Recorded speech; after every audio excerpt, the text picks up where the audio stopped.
Mahigpit na minomonitor ngayon ang tubig sa Lamesa Dam na umabot sa spilling level kahapon. Posible kasing tumaas ulit ang water level doon kapag bumuhos ulit ang malakas na ulan ngayon. May live report si Jay Sabale. Jay. Rhea, magdamag ngang inulan ang Quezon City bagamat mahina ito at pabugso-bugso lamang.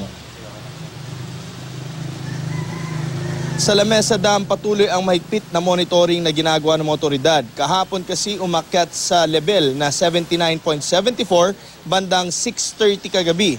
Malapit na sa spilling level na 80.15. Pero dahil tumigil ang malakas na ulan bago mag-alas 10 kagabi, bumaba ang water level ng 5 centimeters. As of 5 in the morning, nasa 79.69 na lamang ito.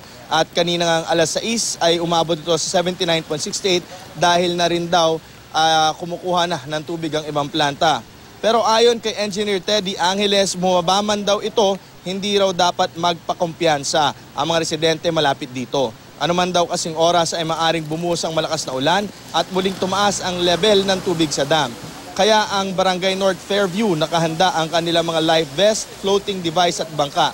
Ito kasi ang katabing barangay ng Lamesa Dam na pinakaunang maapektuhan sakaling umapaw ang dam.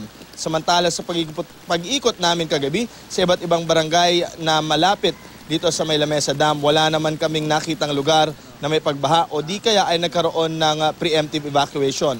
Ayon sa mga taga-barangay, dahil mahina lang ang ulan, hanggang madaling araw hindi na nila isinagawa ang tinatawag nga na preemptive evacuation.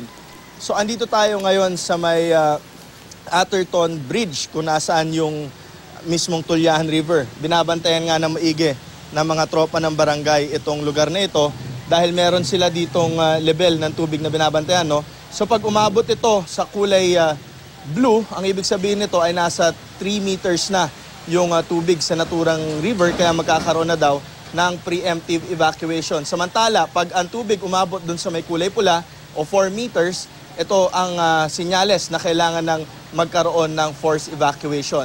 So patuloy na nga binabantayan ito ng mga otoridad ng barangay upang makasagawa nga sila or makapaghanda sila kung ano man ang pwedeng mangyari dahil ayon na rin sa forecast ng Pag-asa, merong malalakas na pag-uulan na mangyayari hanggang Biyernes.